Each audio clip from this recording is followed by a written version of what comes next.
Hello students, welcome back to teaching booth. तो बेटा आज की क्लास में हम अपना कवर करने वाले हैं बाइनोमियल थ्योरम का एक छोटा सा concept, journal term and middle term. Last class में हमने बाइनोमियल थ्योरम का इंट्रोडक्शन कवर किया और एक्सरसाइज 8.1 कवर की। तो जर्नल टर्म क्या है, आज हमें ये पढ़ना है। जर्नल टर्म सर ये क्या होता है? ठीक है, आपसे मैं एक छोटा सा सवाल पूछता हूँ। नहीं सर प्लीज हमसे सवाल मत पूछा करें, हम परेशान हो जाते हैं। बेटा कोई नहीं, छोटा सा सवाल है। 2 + 5x की पावर 12, ठीक। अगर मैं आपसे पूछूं कि मुझे आप ये बताओ कि इसकी थर्ड टर्म क्या होगी बिना इसका एक्सपेंशन पूरा खोले, मतलब जो हमने फॉर्मूला पढ़ा था बाइनोमियल थ्योरम का, बिना वो पूरा यहाँ पे अप्लाई किए डायरेक्टली आपको मुझे बताना है कि इसकी थर्ड टर्म क्या होगी। अरे सर वो हम कैसे बता सकते हैं, वो तो पूरा एक्सपेंशन खोलने के बाद ही हमें पता चलेगा। मैं आपसे पूछ रहा हूं टर्म, कौन सी थर्ड टर्म पूछ रहा हूं कि क्या होगी। सर वो तो हमें पूरा फॉर्मूला लिखेंगे तब हमें समझ में आएगा क्या होगी। तो बेटा हमें ये ही सीखना है डायरेक्टली कि हम T7 और T3 हम कैसे निकालें। तो ये शॉर्टकट हमें यहाँ पे इस सीखना है, जर्नल टर्म और मिडिल टर्म हम कैसे निकालें। सबसे पहले हम बात करते हैं जर्नल टर्म की, ठीक। तो यहाँ पे मैं कुछ ऑब्जर्वेशन ड्रॉ करूंगा और ऑब्जर्वेशन के बेसिस पर हम समझेंगे कि भाई जर्नल टर्म कैसे निकाली जाए। a + b की पावर n, तो ये हमने क्या समझा था, इसका एक्सपेंशन nc0 a की power n plus nc1 a की पावर n-1 b की पावर 1 प्लस nc2 a की पावर n-2 b की पावर 2 प्लस nc3 a की पावर n-3 एंड b की पावर 3, ठीक।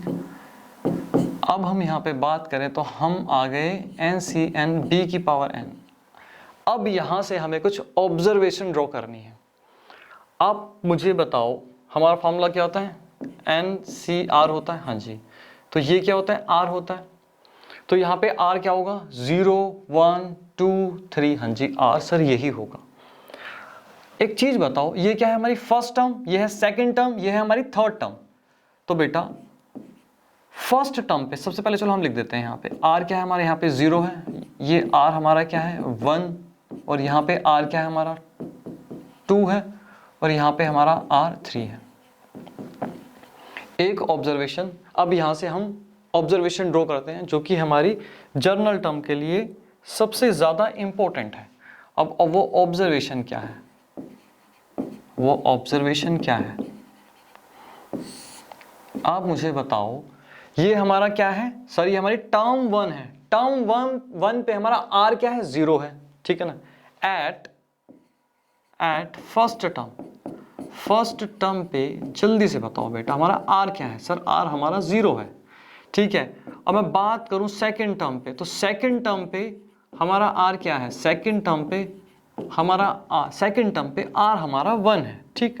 और अब बात करते हैं यहाँ पे थर्ड टर्म पे हमारा r क्या होगा, सर थर्ड टर्म पे हमारा r 2 है, ठीक है। और फोर्थ टर्म की अगर मैं बात करूं तो वहां पे हमारा r क्या है, 3 है। तो यहां से हमने एक चीज समझी कि अगर हमारी टर्म फोर्थ है तो r हमारा 3 होगा, अगर हमारी टर्म 10th टर्म है तो r हमारा 9 होगा। तो टर्म से एक कम होगा हमारा r। अगर मैं आपसे पूछूं कि यहाँ पे बेटा 50th टर्म, तो यहाँ पे r क्या होगा, सर r यहाँ पे 49 होगा। 19th टर्म है तो r क्या होगा, r हमारा 18 होगा। यहाँ तक क्लियर, हाँ जी सर यहाँ तक बिल्कुल हमें अच्छे से क्लियर हो गया, ठीक।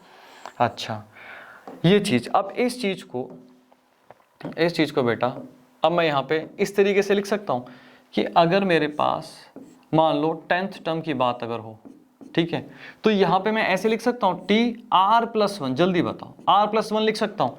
R क्या होगा, मैं 10th टर्म की बात है तो R क्या होगा सर, R 9 होगा, तो मैं इसको TR+1 लिख सकता हूँ। हाँ जी सर बिल्कुल हम इसको ऐसे लिख सकते हैं, कोई प्रॉब्लम नहीं सर, कोई भी प्रॉब्लम वाली बात नहीं।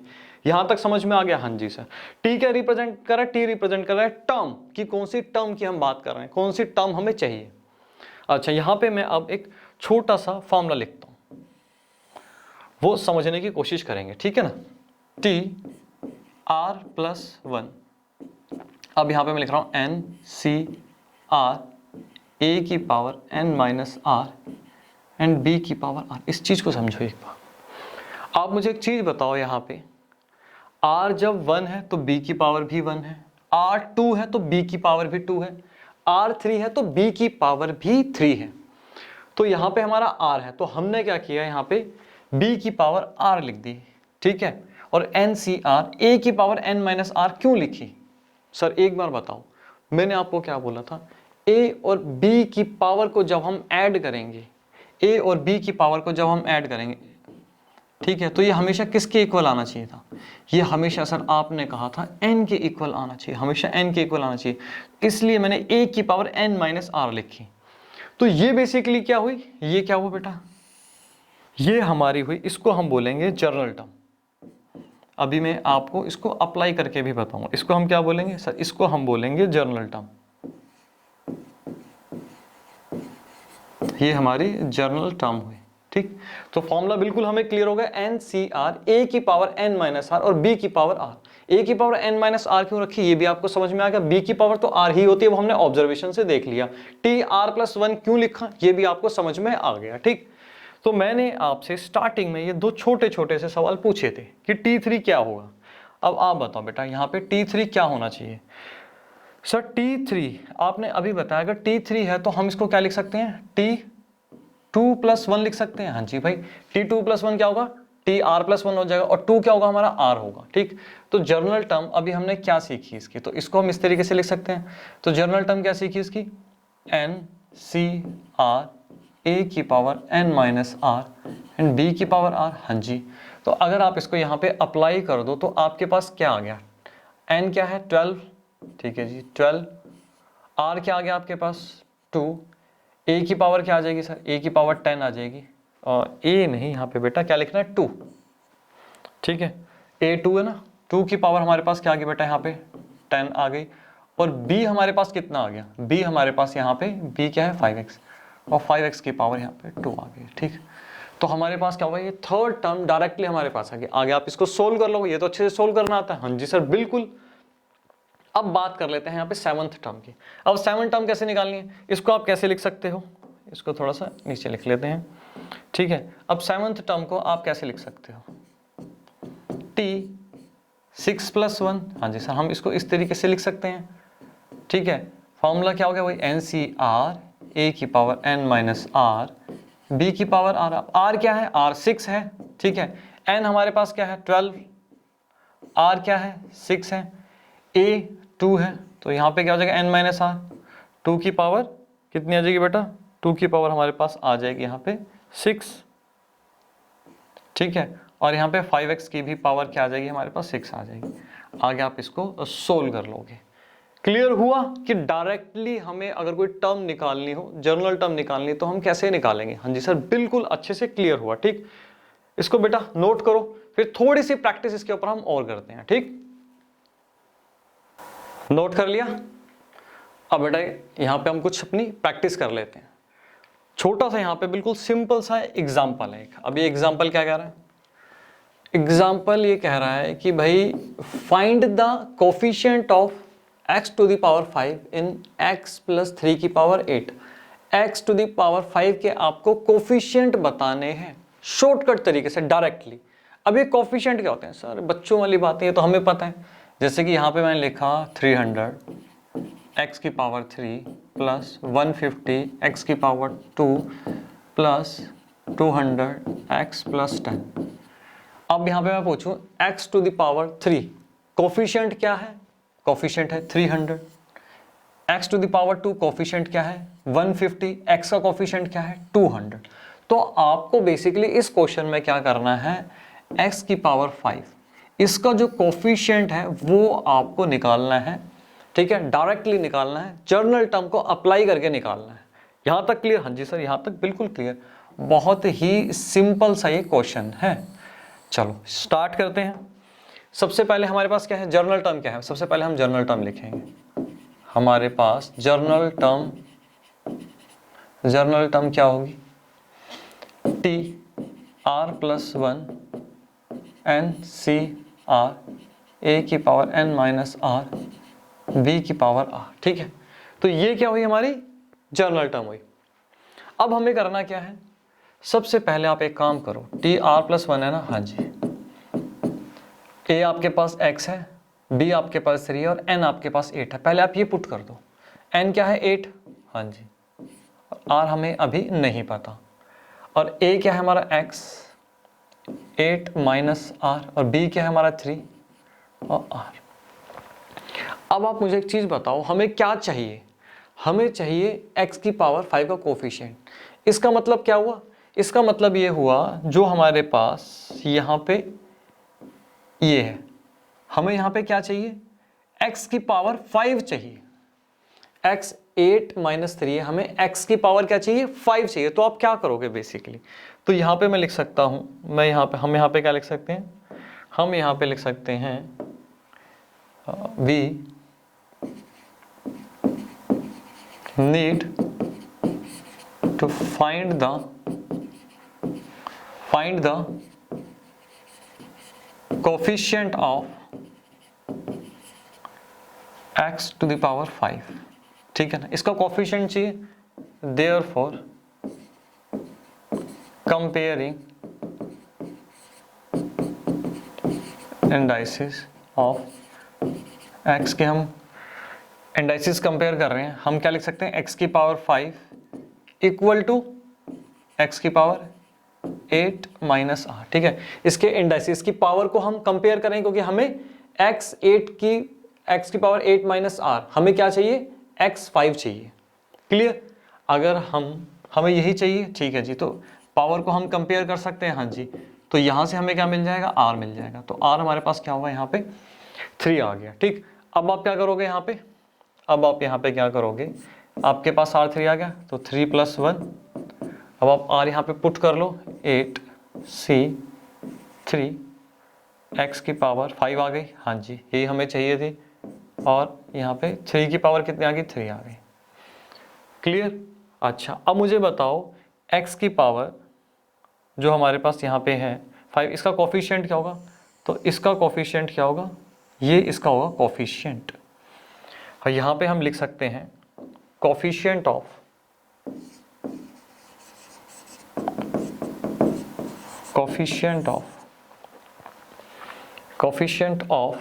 x की पावर 5 क्या होगा, 8 c 3 की पावर 3, ठीक है। इसको आगे आप सिंप्लीफाई कर सकते हो, 8 फैक्टोरियल 5 फैक्टोरियल 3 फैक्टोरियल मल्टीप्लाई 3 की पावर 3, ठीक। तो आगे आप इसको सिंप्लीफाई कर लेना। तो हमने x की पावर 5 का यहाँ पे ये कोफिशिएंट लिख डाला और डायरेक्टली लिखा जर्नल टर्म को यूज करके, ठीक है ना।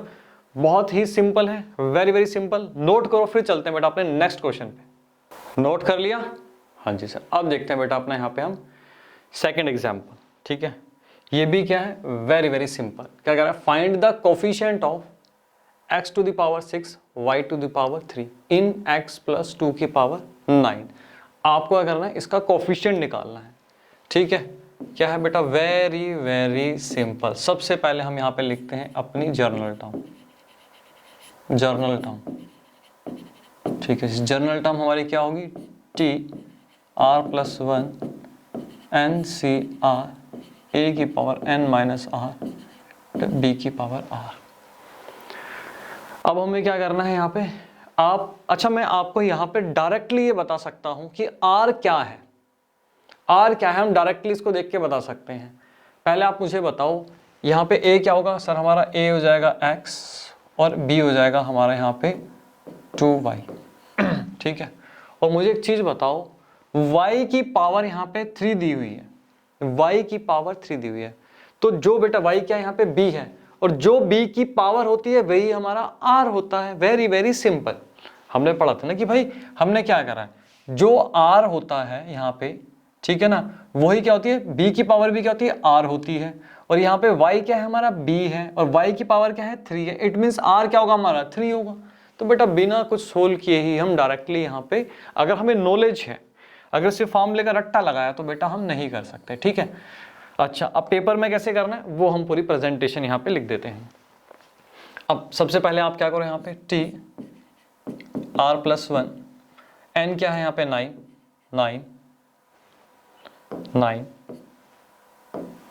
ठीक है जी, 9 सी आर अभी हम कह रहे हैं जी हमें नहीं पता। ए क्या है x 9 माइनस आर, और यहाँ पे b क्या है हमारा 2y की पावर r। ठीक है, अब यहाँ पे आप एक काम करो, 2 बाहर ले लो, 2 हम बाहर ले लेते हैं, 9 सी आर, 2 हम यहाँ पे आगे ले लेते हैं, 2 की पावर क्या हो जाएगी यहाँ पे r हो जाएगी। ठीक है, मल्टीप्लाई x की power 9 minus r multiply y की पावर r। अब हमें बेसिकली क्या चाहिए, x की पावर 6 और y की पावर 3, इसका हमें कोफिशिएंट चाहिए। ठीक है, तो यहाँ पे हम लिख सकते हैं we need the coefficient of, we need to find the coefficient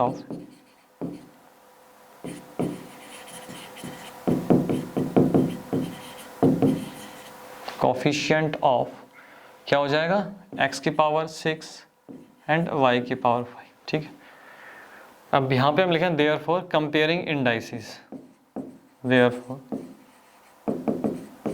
comparing